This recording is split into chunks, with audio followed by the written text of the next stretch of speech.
I wasn't invited. Again. The email came on a Monday morning, just as my coffee went cold, and I was halfway through organizing logistics for an upcoming medical symposium. The subject line: Brooks Family Beach Week, 2025. RSVP now. Blinked cheerfully from my screen, like a cruel joke. I clicked it, before my better judgment could stop me. There they were: Trinity, Bryce, Aunt Mel, Cousin Darren, who's been MIA since the Bush administration, all CC'd. Each reply was full of sunny nostalgia and emojis. Someone even posted a sunset photo of the fire pit. The same fire pit where I once roasted marshmallows at 8 years old, unaware that in our family, love came with expiration dates. But my name? Not there. Not in the list, not in the replies, not even as a typo. They hadn't forgotten me, they'd excluded me. Again. 10 years. That's how long it had been since my name last showed up on one of those threads. 10 years of awkward maybe next times, of must gone to spam, of being told I was too sensitive, too distant, too dramatic. And every time I swallowed it, tried to smile through the weight of erasure, tried to believe that maybe next year they'd remember I still existed. But this time, I didn't call Trinity crying. I didn't ask why. I didn't fight for a seat at their table. Because this time I owned the table. Or more specifically, I owned the beach house. The very house where they planned to gather.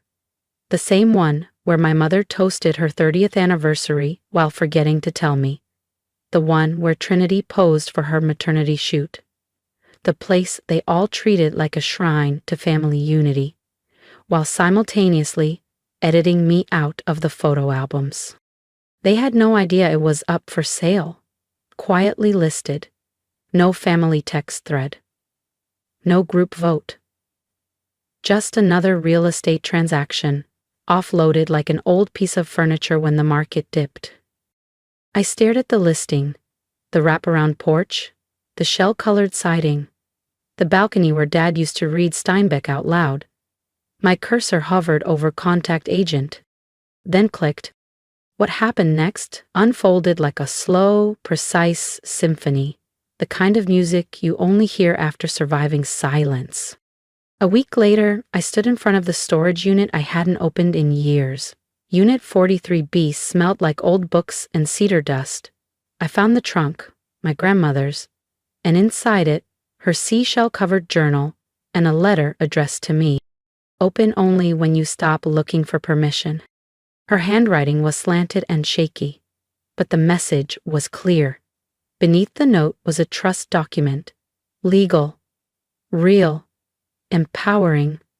A clause in her estate gave me controlling interest in the property if the current deed holders, my parents, ever defaulted on taxes or maintenance, which they had. That day, I walked into a Newport Beach law office and left with more than a legal briefing. I left with power. 2 weeks later, the deed was in my name. They never saw it coming. Ownership came quietly, with no fanfare.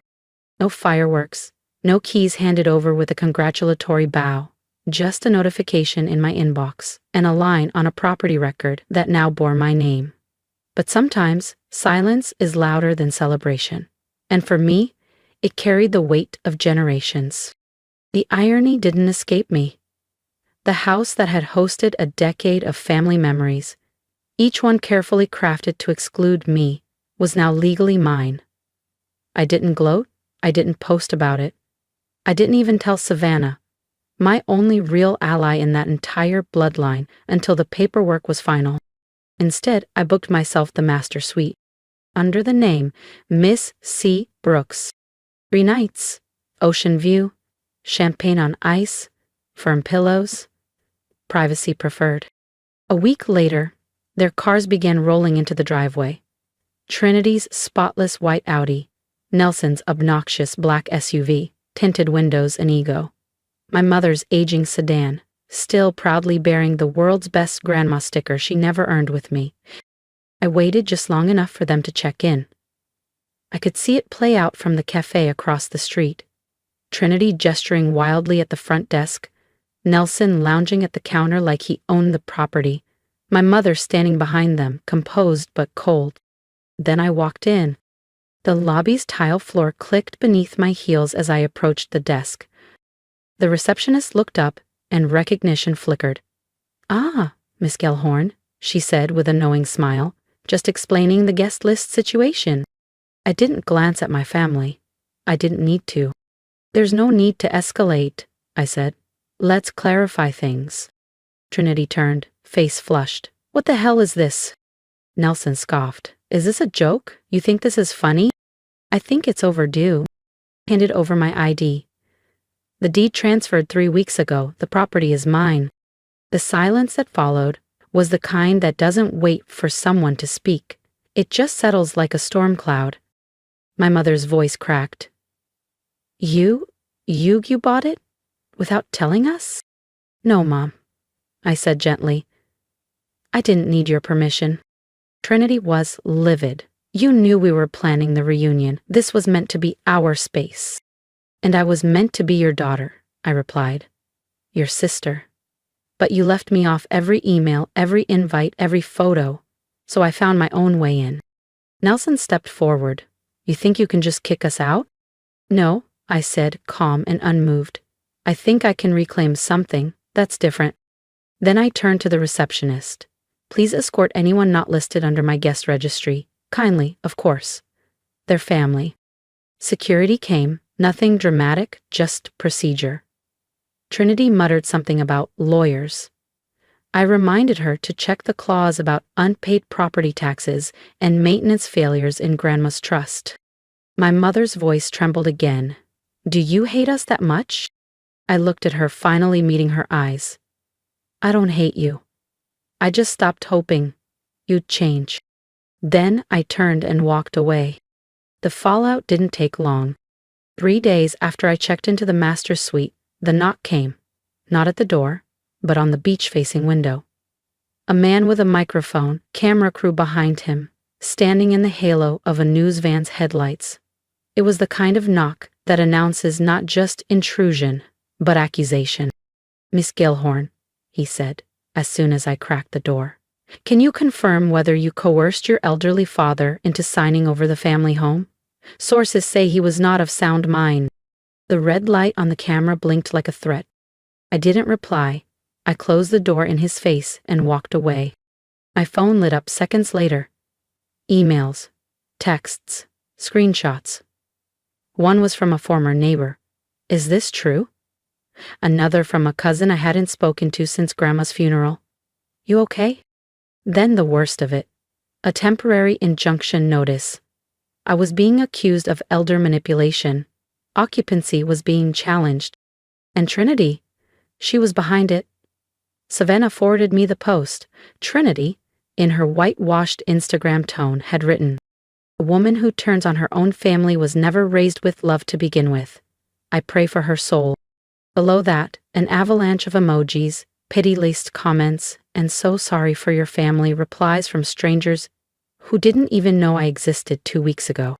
They were painting me as a predator, the forgotten daughter turned villain. And the saddest part? For a moment, I almost believed them. But then, Savannah stepped in. With proof. Screenshots, family group chats, private DMs, emails. Trinity mocking me for being emotionally fragile?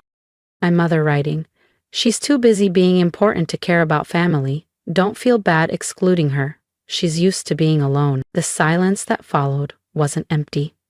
It was brimming with clarity. I wasn't crazy. I hadn't imagined it. They hadn't just forgotten me. They'd erased me. Rewritten my identity in rooms I wasn't invited to. And now I had receipts. The morning of the hearing was gray. Overcast, in the kind of way that makes the world feel like it's holding its breath. I walked into the courtroom alone. No entourage.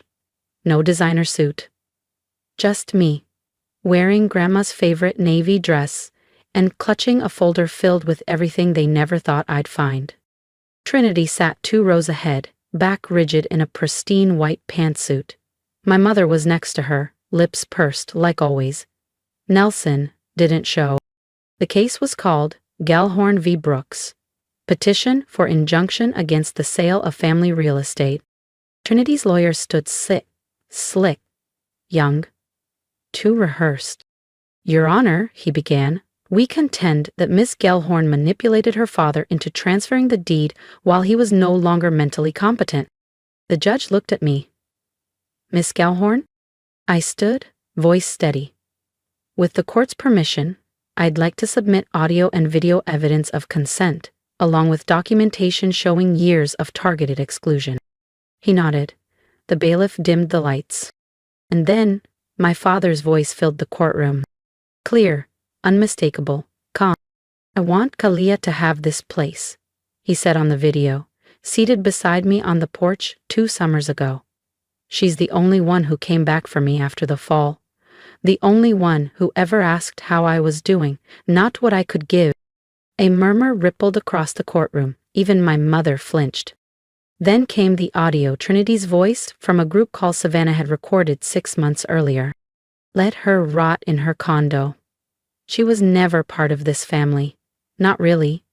If she wanted in, she should have been easier to control. The silence afterward was deafening. The judge leaned forward. This court finds no basis for injunction. The evidence reflects clarity of intent from the deceased and a documented pattern of family exclusion. Ms. Gellhorn acted lawfully. Case dismissed.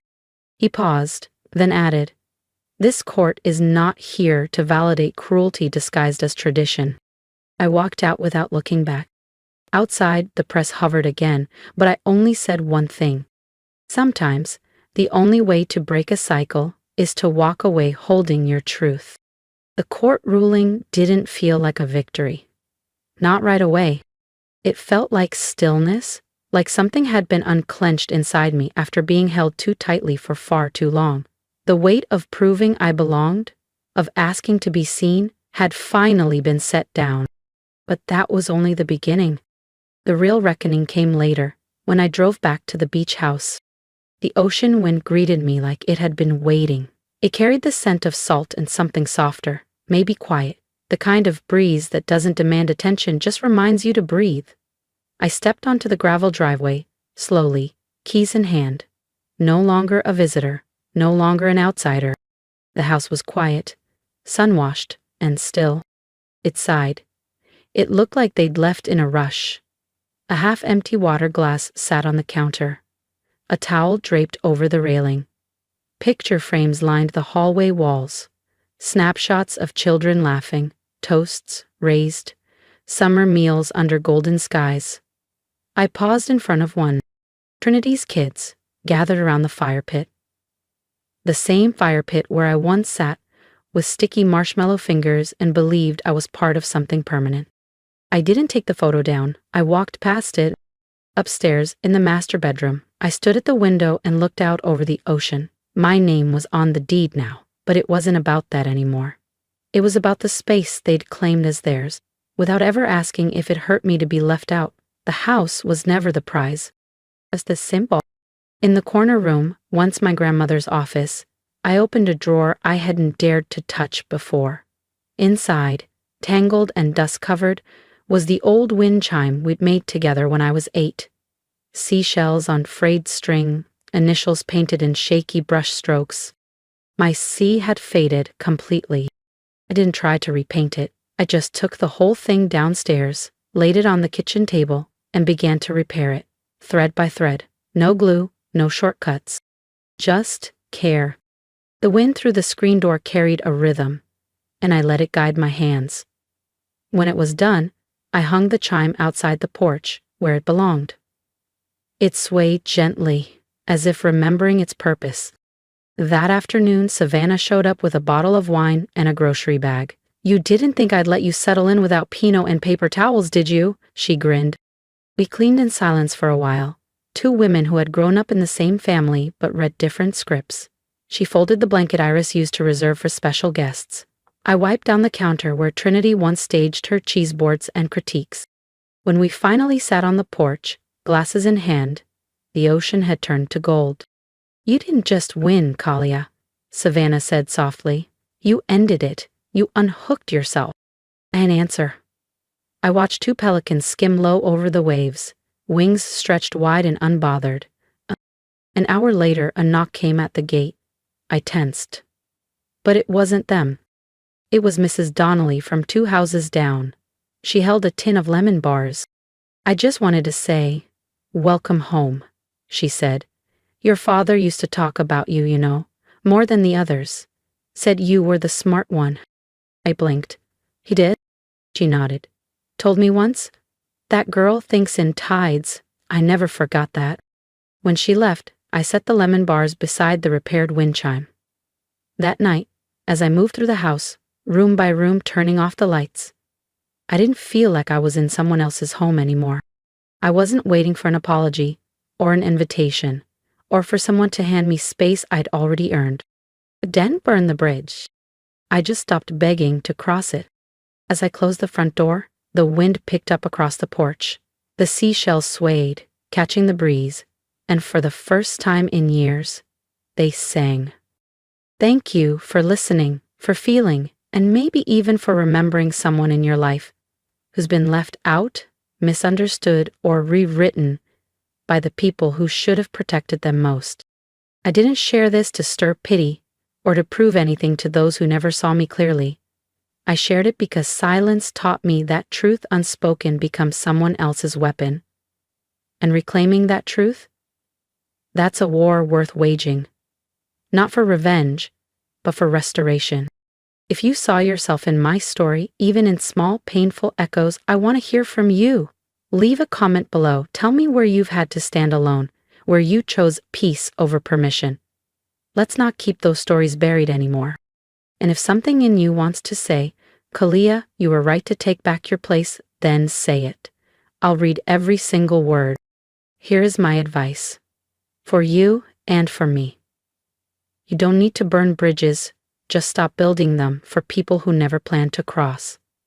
Stop folding yourself smaller to make others feel bigger. Family isn't defined by DNA or matching holiday sweaters.